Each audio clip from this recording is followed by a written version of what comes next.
마태복음 3장 1절에서 12절까지 말씀을 오늘 함께 보았습니다. 오늘 본문에서 1절 시작을 이렇게 시작합니다. 그때라는 말이 있습니다. 이 때는 어떤 때를 말하냐면요, 예수님이 탄생하시고 중간에 예수님이 자라왔던 모든 성장 과정이 자세하게 기록되지 않은 채 30년이라는 그 시간이 훌쩍 지나서 이제 예수님께서 공생애를 시작하기 바로 직전에 있었던 일을 오늘 이야기하고 있습니다. 지금 그때를 이야기하고 있는 거예요. 어떤 일이 있었냐면 세례 요한이 어떠한 사람인지를 소개하고 있는 것을 볼 수가 있습니다. 세례 요한이 어떤 사역을 하고 있었나. 보통 이렇게 말씀을 전할 때에 광야에 외치는 자의 소위로서 하나님의 말씀을 전하는 세례 요한을 볼 때에 오늘 보니까 유대 광야에서 전파했다라고 해요. 보통은 우리가 좋은 소식을 전하고 우리가 전도하는 데 있어서도 사람들이 북적북적한 곳, 어떤 사람들의 왕래가 많은 곳, 사람들이 많이 모여 있는 곳, 성문이나 시장터에 가서 이 복음을 전하는 것이 어떻게 보면은 더 효율적이라고 우리가 볼 수가 있잖아요. 근데 세례 요한은 광야에서 하나님의 말씀을 전했다라는 것입니다. 이것을 통해서 많은 사람들이 안 올 것 같은데 정말 수많은 사람들이 세례 요한이 있는 그 광야에 나와서 그 말씀을 듣고 많은 사람들이 그 말씀을 통해 또 회개하면서 나아갔다는 것을 볼 수가 있습니다. 몇 명이 아니라 정말 수많은 사람들이 예루살렘과 온 유대와 요단강 사방에서 몰려들었다는 것이죠. 이를 통해서 우리가 알 수 있는 것은 하나님의 말씀은 환경에 구애를 받지 않는다라는 것을 우리가 알 수가 있습니다. 하나님의 말씀은 그 자체가 능력이기 때문에 하나님의 말씀이 선포되어지는 그 자리가 광야와 같은 곳이라 할지라도 그 말씀에는 능력이 있고 그 말씀에는 큰 효력이 있기 때문에 많은 사람들이 그곳에 나와 회개하고 세례를 받는 것을 볼 수가 있죠. 저와 여러분도 이 땅을 오늘도 하루를 살아갈 때 이 땅을 살아가면서 하나님의 말씀이 어떤 환경에 있다 할지라도 선포되어질 수 있기를 바랍니다. 왜냐하면 그 말씀에 능력이 있기 때문에 내게 능력이 있는 게 아니라 내 환경에 의해서가 아니라 하나님의 말씀이 오롯이 선포되어짐으로 인해서 그 말씀으로 인한 능력이 있기 때문에 그 말씀의 효력이 우리 삶 가운데 드러나고 나타내는 놀라운 역사들이 일어나게 될 줄 믿습니다.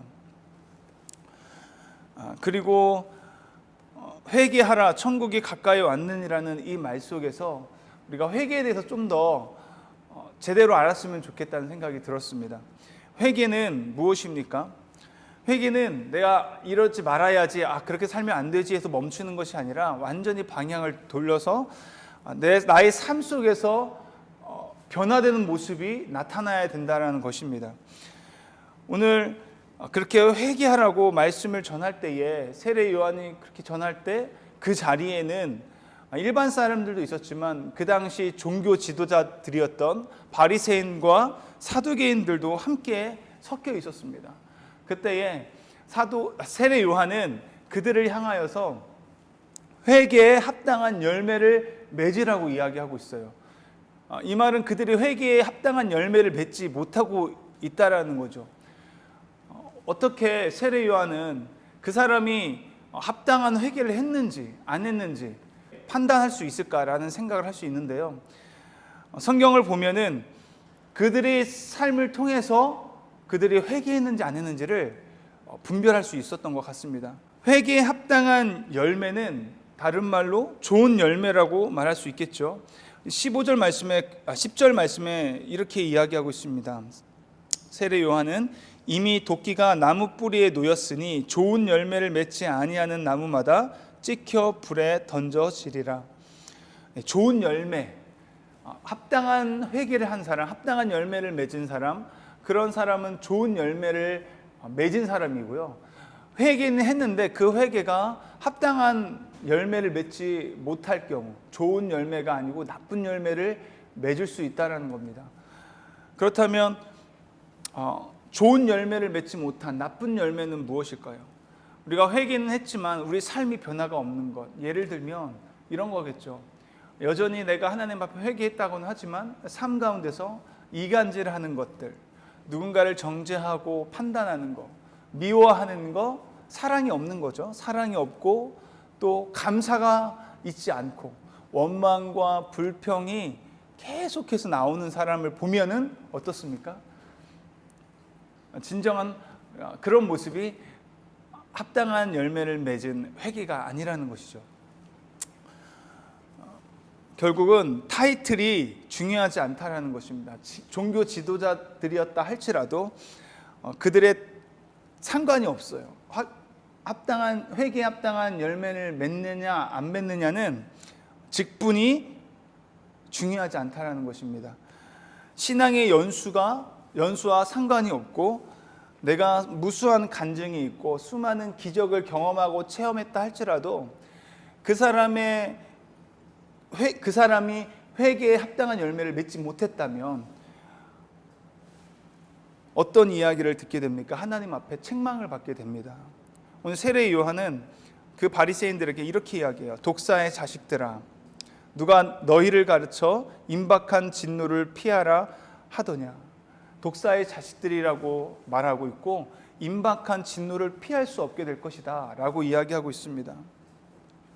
뿐만 아니라 오늘 12절 말씀을 보면 손에 키를 들고 자기의 타작마당을 정하게 하사 알곡은 모아 곳간에 들이고 쭉정이는 꺼지지 않는 불에 태우시리라. 하나님께서는 반드시 타작마당을 정하신다고 말씀하십니다. 정하게 한다는 것은 하나님께서 반드시 구별하여서 심판하신다는 이야기죠. 알곡과 쭉정이를. 알곡은 무엇입니까? 좋은 열매를 뜻하는 것일 것이고 쭉정이는 나쁜 열매를 뜻하는 것일 것입니다. 저와 여러분 하나님 앞에 진정한 회개를 하기를 원합니다. 특별히 오늘 말한 것처럼 회개에 합당한 열매를 맺을 수 있는, 좋은 열매를 맺을 수 있는 우리의 삶 가운데서 열매 맺는 그런 회개를 할 수 있는 저와 여러분이 되기를 간절히 소망합니다. 아멘. 3절에 보니까요, 세례 요한이 구약 성경에서부터 계속 이야기해 왔던 광야에 외치는 자의 소리라는 것을 선지자 이사야가 증명하는 것을 볼 수가 있는데요. 선지자 이사야가 이 신약에 있을 지금 이 세례 요한을 이미 이전부터 예언하고 있었고 그 예언이 성취되는 것을 볼 수가 있습니다. 광야에 외치는 자의 소리가 있다라고 하면서 이르되 너희는 주의 길을 준비하라, 그가 오실 길을 곧게 하라 라는 말씀을 합니다. 주의 길을 예비하라는 것에서의 그 주의 길과 그가 오실 길을 곧게 하라는 그 길은 똑같은 것이 아닙니다. 주의 길을 준비하라고 하는 주의 길은 단수예요. 그래서 오직 하나의 길, 오직 예수님만이 구원이시다, 예수님이 진리시고 생명이라는 것을 뜻하는 거죠. 그래서 그 길을 우리가 준비하며 나아가야 되는데 어떻게 준비해야 되냐면 그가 오실 길을 곧게 하라고 말하고 있습니다. 그 길이 되시는, 진리 되시는 예수님이라는 그 길에 다다를 수 있도록 우리는 여러 길을 내야 된다는 것입니다.